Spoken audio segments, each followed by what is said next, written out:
जय हिंद दोस्तों, स्वागत है आप लोगों का आपके अपने चैनल टारगेट एजुकेशन में। दोस्तों, आज मैं आप लोगों के लिए क्लास 10th का महत्वपूर्ण ऑब्जेक्टिव प्रश्न लेकर आया हूं ज्योग्राफी से। जी हां, यह ज्योग्राफी का महत्वपूर्ण प्रश्नों का सेट है जो कि मैट्रिक एग्ज़ाम 2025 के लिए काफ़ी इम्पोर्टेंट साबित होगा। दोस्तों, अगर आप मेरे चैनल पे नए हैं तो चैनल को सब्सक्राइब जरूर कर लें, बेल आइकन को जरूर दबाइए ताकि इसी प्रकार की महत्वपूर्ण वीडियो की नोटिफिकेशन आप लोगों तक आसानी से पहुंच सके। तो दोस्तों, आइए शुरू करते हैं आज का पहला प्रश्न। जी हाँ, आज का पहला प्रश्न है कि किसने कहा संसाधन होते नहीं बनते हैं। जी हाँ, किसने कहा संसाधन होते नहीं बनते हैं। ऑप्शन है जिम्मरमैन, महात्मा गांधी, संदीप पांडे या इनमें से कोई नहीं। तो दोस्तों, इसका सही आंसर होगा ऑप्शन ए, जिम्मरमैन। जी हाँ दोस्तों, ये सभी प्रश्न ज्योग्राफी का है जो काफ़ी इम्पोर्टेंट है। और अगर आप मेरे चैनल पे नए हैं और मैट्रिक की तैयारी करना चाहते हैं तो हमारे चैनल को सब्सक्राइब जरूर कर लें। नेक्स्ट है सेकंड नंबर का प्रश्न कि निम्नलिखित में से कौन सा संसाधन प्राकृतिक संसाधन है। जी हाँ, कौन सा संसाधन प्राकृतिक संसाधन है। ऑप्शन है भूमि, भवन, मानव की योग्यता या इनमें से कोई नहीं। तो दोस्तों, प्राकृतिक संसाधन जो है वह है ऑप्शन ए यानी कि भूमि। जी हाँ, भूमि जो है वो प्राकृतिक संसाधन है। नेक्स्ट है तीसरा नंबर का कि निम्नलिखित में से कौन प्राकृतिक संसाधन नहीं है। जी हाँ दोस्तों, प्राकृतिक संसाधन उसे कहते हैं जो प्रकृति के द्वारा प्रदत्त वस्तु है उसको प्राकृतिक संसाधन कहते हैं, और जो मानव के द्वारा बनाया गया वस्तु है उसको मानव निर्मित संसाधन कहते हैं। तो यहाँ पूछा जा रहा है कि प्राकृतिक संसाधन कौन नहीं है। ऑप्शन देखिए, वन, नदियाँ, नगर और खनिज। तो यहाँ वन, नदियाँ और खनिज ये सभी प्राकृतिक संसाधन है। नगर जो है प्राकृतिक संसाधन नहीं है, इसलिए इसका सही आंसर होगा ऑप्शन सी। नेक्स्ट है 4 नंबर का प्रश्न कि सौर ऊर्जा निम्नलिखित में से कौन सा संसाधन है। जी हाँ, सौर ऊर्जा निम्नलिखित में से कौन सा संसाधन है।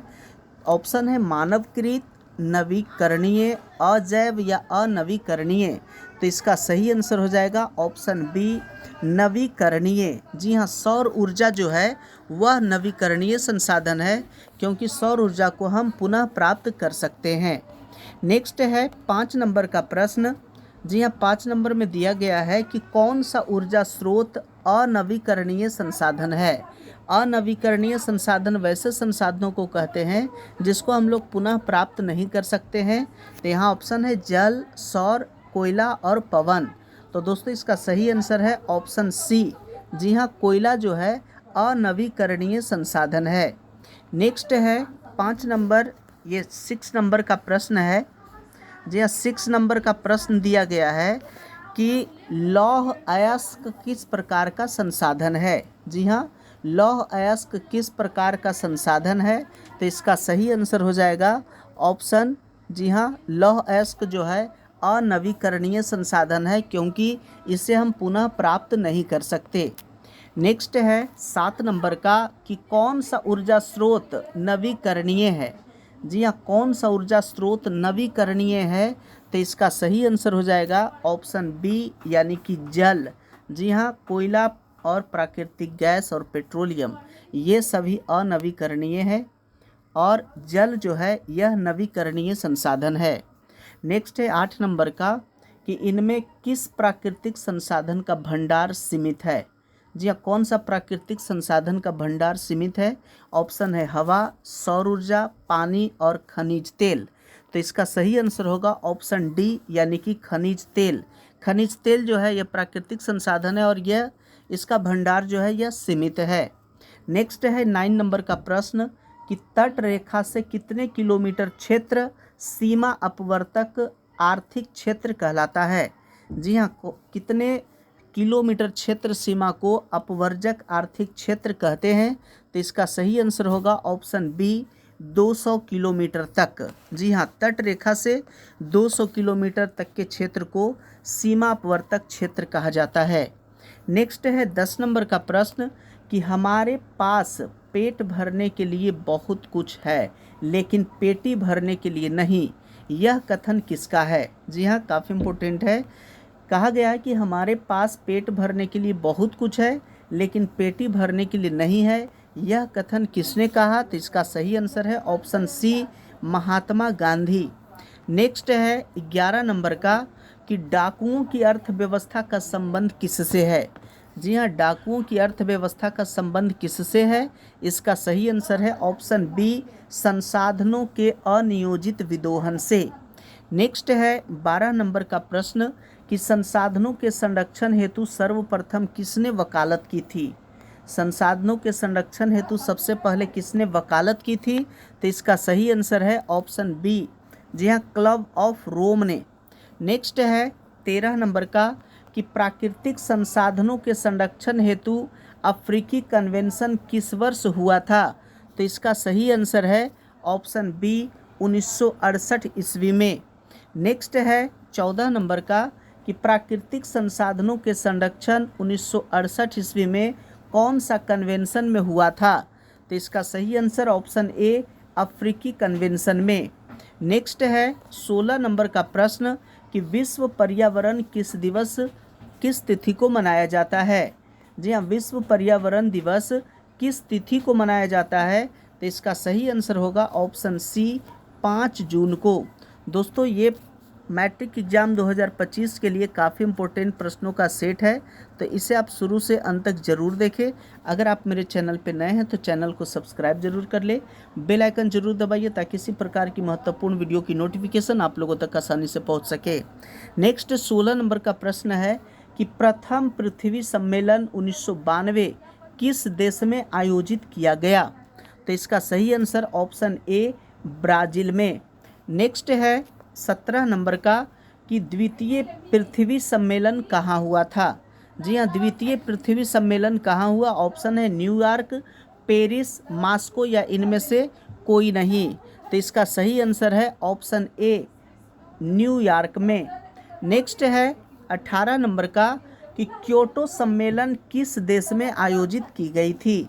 जी हाँ, क्योटो सम्मेलन किस देश में आयोजित की गई थी, ऑप्शन है फ्रांस, म्यांमार, जापान या इंडोनेशिया, तो इसका सही आंसर है ऑप्शन सी, जापान में।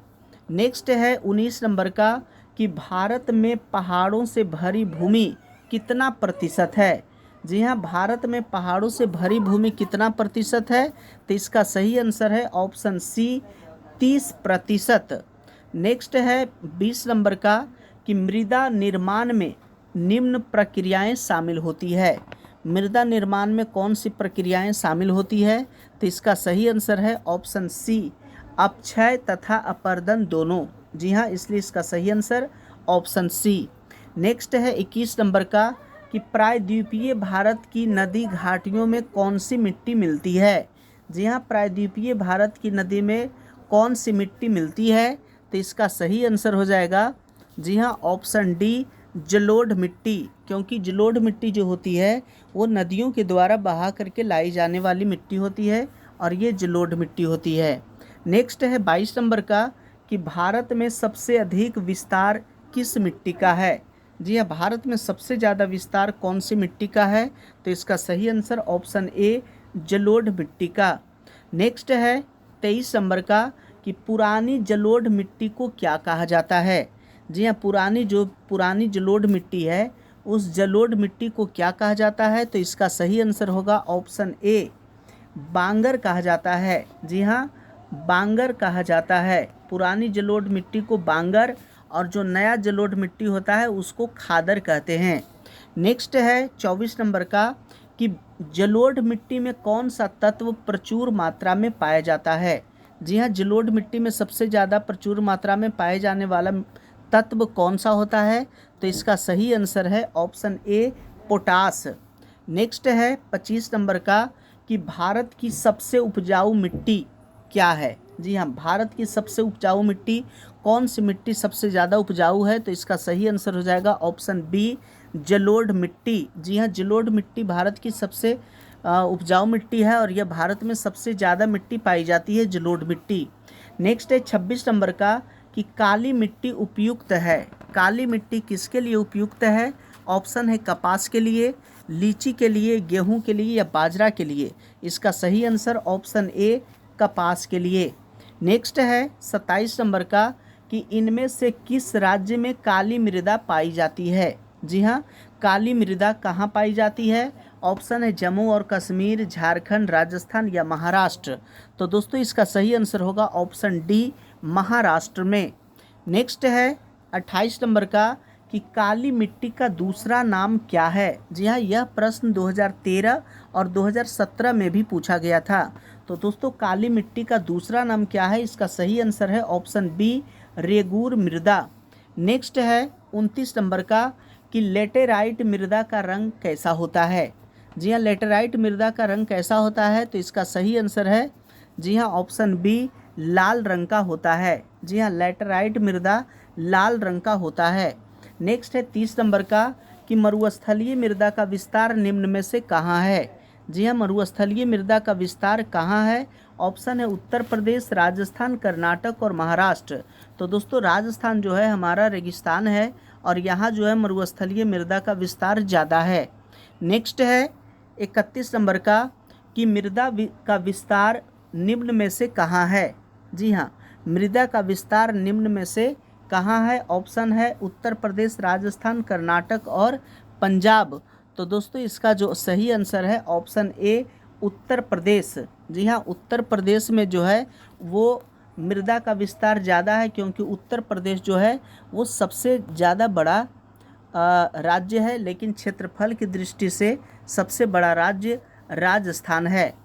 नेक्स्ट है 32 नंबर का कि भारत में चारागाह के अंतर्गत कितनी भूमि है।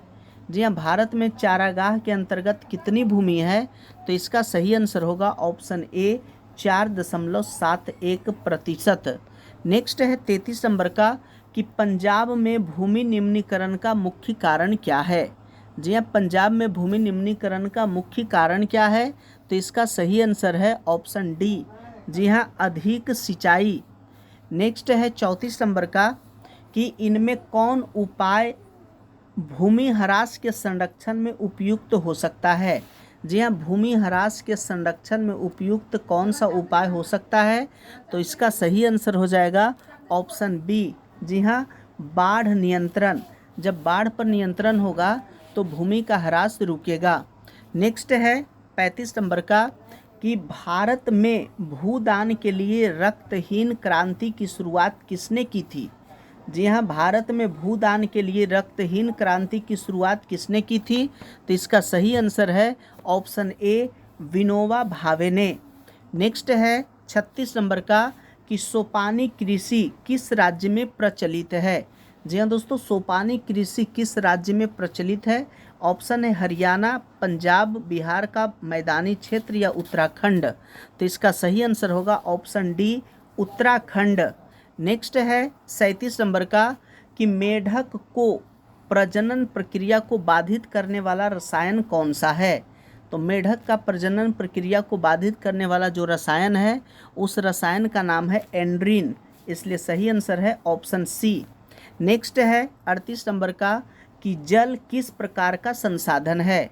जी हाँ, जल जो है किस प्रकार का संसाधन है। ऑप्शन ए है चक्रीय, जैव, अजैव या अनवीकरणीय। तो दोस्तों जल जो है वह एक चक्रीय संसाधन है, क्योंकि इसका हम लोग बार बार इसको चक्रण कर सकते हैं, बना सकते हैं। नेक्स्ट है 39 नंबर का कि बृहद क्षेत्र में जल की उपस्थिति के कारण ही पृथ्वी को कहते हैं। तो पृथ्वी को क्या कहते हैं, देखिए यह प्रश्न 2019 और 2014 ये दोनों वर्ष इसको पूछा गया था कि बृहद क्षेत्र में जल की उपस्थिति के कारण ही पृथ्वी को क्या कहते हैं। तो पृथ्वी को कहा जाता है नीला ग्रह, इसलिए सही आंसर है ऑप्शन बी।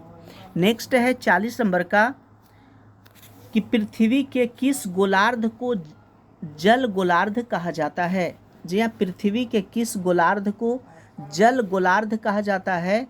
तो इसका सही आंसर होगा ऑप्शन बी, यानी कि दक्षिणी गोलार्ध को।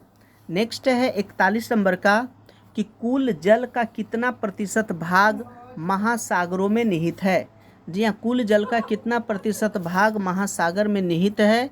तो इसका सही आंसर है ऑप्शन डी, 96.5%। नेक्स्ट है 42 नंबर का कि विश्व के कुल जल आयतन का कितना प्रतिशत मृदु जल है, यानी कि मीठा जल। विश्व के कुल जल के आयतन का कितना प्रतिशत मीठा जल है। तो इसका सही आंसर ऑप्शन बी, 2.5%। नेक्स्ट है 43 नंबर का कि हिमालय क्षेत्र में प्रवाहित होने वाली नदियां निम्नलिखित में से किस प्रकार की प्रवाह प्रणाली प्रस्तुत करती है। जी हाँ, हिमालय क्षेत्र में प्रवाहित होने वाली नदियां निम्नलिखित में से किस प्रकार की प्रवाह प्रणाली प्रस्तुत करती है, तो इसका सही आंसर है ऑप्शन बी, पूर्ववर्ती। नेक्स्ट है 44 नंबर का कि हिमालय के अपवाह तंत्र में जो नदी तंत्र सम्मिलित नहीं है वह कौन है। जी हाँ, हिमालय के अपवाह तंत्र में जो नदी तंत्र सम्मिलित नहीं है वह कौन सी नदी है, तो इसका सही आंसर होगा ऑप्शन डी, महानदी। जी, महानदी जो है हिमालय के अपवाह तंत्र में शामिल नहीं है। नेक्स्ट है 45 नंबर का। दोस्तों, अगर अभी तक मेरे चैनल को सब्सक्राइब नहीं किया तो चैनल को सब्सक्राइब जरूर कर ले, बेल आइकन को जरूर दबाइए ताकि इसी प्रकार की महत्वपूर्ण वीडियो की नोटिफिकेशन आप लोगों तक आसानी से पहुंच सके। तो 45 नंबर का प्रश्न है कि निम्न में से कौन सी नदी भारत नेपाल के मध्य सीमा बनाती है। जी हाँ, भारत और नेपाल के बीच सीमा बनाने वाली नदी कौन सी है, तो इसका सही आंसर है ऑप्शन ए, काली नदी। जी हाँ, उस नदी का नाम है काली नदी। नेक्स्ट है 46 नंबर का कि प्राणियों के शरीर में कितना प्रतिशत जल की मात्रा निहित होती है। या प्राणियों के शरीर में जल की प्रतिशत कितना होता है, तो इसका सही आंसर हो जाएगा ऑप्शन सी, 65%।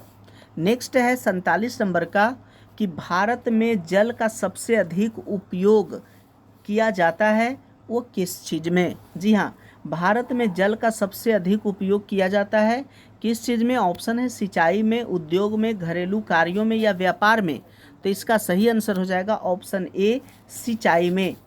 नेक्स्ट है 48 नंबर का कि भारत में कितने प्रतिशत जल का उपयोग घरेलू तथा नगरीय आपूर्ति में किया जाता है, तो इसका सही आंसर हो जाएगा ऑप्शन बी, यानी कि 11%। नेक्स्ट है 49 नंबर का कि देश के बांधों को किसने भारत का मंदिर कहा था। जी हाँ, देश के बांधों को किसने भारत का मंदिर कहा था। ऑप्शन है महात्मा गांधी, डॉक्टर राजेंद्र प्रसाद, पंडित नेहरू या स्वामी विवेकानंद, तो इसका सही आंसर है ऑप्शन सी, पंडित नेहरू। जी हाँ, पंडित नेहरू देश के बांधों को भारत का मंदिर कहा था। नेक्स्ट है 50 नंबर का कि भारत की सबसे बड़ी कृत्रिम झील कौन है। जी हाँ, भारत की सबसे बड़ी कृत्रिम झील कौन सा है। ऑप्शन है चिल्का झील, लोनार झील, गांधी सागर झील या गोविंद बल्लभ पंत झील, तो दोस्तों इसका सही आंसर हो जाएगा ऑप्शन डी, गोविंद बल्लभ पंत झील। यह जो भारत की सबसे बड़ी कृत्रिम झील है। नेक्स्ट है 51 नंबर का कि नागा अर्जुन सागर परियोजना किस नदी पर अवस्थित है। जी हाँ, नागा अर्जुन सागर परियोजना किस नदी पर अवस्थित है, तो इसका सही आंसर है ऑप्शन सी, कृष्णा नदी पर। नेक्स्ट है 52 नंबर का कि इंदिरा गांधी नहर परियोजना किस राज्य की महत्वाकांक्षी परियोजना है। जी हाँ, इंदिरा गांधी नहर परियोजना किस राज्य की महत्वाकांक्षी परियोजना है, तो इसका सही आंसर होगा ऑप्शन बी, राजस्थान का। नेक्स्ट है 53 नंबर का कि निम्न में राजस्थान की सबसे महत्वपूर्ण योजना कौन सी है। जी हाँ, राजस्थान की सबसे महत्वपूर्ण योजना कौन सी है, तो इसका सही आंसर हो जाएगा ऑप्शन डी। जी हाँ, इंदिरा गांधी नहर परियोजना। इंदिरा गांधी नहर परियोजना राजस्थान की सबसे महत्वपूर्ण योजना है। नेक्स्ट है 54 नंबर का कि भारत की सबसे लंबी नहर कौन है। जी हाँ, भारत की सबसे लंबी नहर कौन है। ऑप्शन है सोन नहर, भाखड़ा नांगल नहर, गंडक नहर या इंदिरा गांधी नहर, तो इसका सही आंसर हो जाएगा ऑप्शन डी। जी हाँ, इंदिरा गांधी नहर। इंदिरा गांधी नहर यह राजस्थान में है और यह भारत की सबसे लंबी नहर है। 55 नंबर का है कि सरदार सरोवर बांध किस नदी पर बनाया गया है। जी हाँ, सरदार सरोवर बांध किस नदी पर बनाया गया है, इसका सही आंसर हो जाएगा ऑप्शन सी, नर्मदा नदी पर। नेक्स्ट है 56 नंबर का कि बिहार की पहली नदी घाटी परियोजना कौन है। जी हाँ, बिहार की पहली नदी घाटी परियोजना कौन है। यह प्रश्न 2021 में पूछा गया था कि बिहार की पहली नदी घाटी परियोजना कौन है, तो इसका सही आंसर होगा ऑप्शन डी, सोन नदी घाटी परियोजना। नेक्स्ट है 57 नंबर का कि इंद्रपुरी जलाशय परियोजना किस राज्य में है। जी हाँ, इंद्रपुरी जलाशय परियोजना किस राज्य में है? तो इसका सही आंसर होगा ऑप्शन ए, बिहार राज्य में है। नेक्स्ट है 58 नंबर का कि वाण सागर नामक जलाशय का निर्माण किस नदी पर किया गया है? जी हाँ, वाण सागर नामक जलाशय का निर्माण किस नदी पर किया गया है? इसका सही आंसर होगा ऑप्शन बी, सोन नदी पर। नेक्स्ट है 59 नंबर का। जी हाँ, 59 नंबर में दिया गया है कि प्रति व्यक्ति प्रति वर्ष जल उपलब्धता के आधार पर विश्व में भारत का कौन सा स्थान है? तो इसका सही आंसर होगा ऑप्शन डी, 133वां स्थान है। नेक्स्ट है, और यह आज का अंतिम प्रश्न है कि बिहार में अति जल दोहन से भूमिगत जल में किस तत्व का संकेंद्रण बढ़ा है? जी हाँ, बिहार में अति जल दोहन से भूमिगत जल में किस तत्व का संकेंद्रण बढ़ा है? तो इसका सही आंसर है ऑप्शन सी, आर्सेनिक का। तो दोस्तों, ये था ज्योग्राफी का महत्वपूर्ण प्रश्न क्लास 10th का। जी हाँ, यह मैट्रिक एग्ज़ाम 2025 के लिए काफ़ी इम्पोर्टेंट साबित होगा। तो आशा करते हैं कि ये वीडियो आप लोगों को अच्छा लगा होगा। यदि अच्छा लगा तो लाइक कीजिए, प्यारा से कमेंट कीजिए। अगर अभी तक मेरे चैनल को सब्सक्राइब नहीं किया तो चैनल को सब्सक्राइब जरूर कर लें। बेल आइकन को जरूर दबाइए ताकि इसी प्रकार की महत्वपूर्ण वीडियो की नोटिफिकेशन आप लोगों तक आसानी से पहुंच सके। वीडियो देखने के लिए बहुत बहुत धन्यवाद।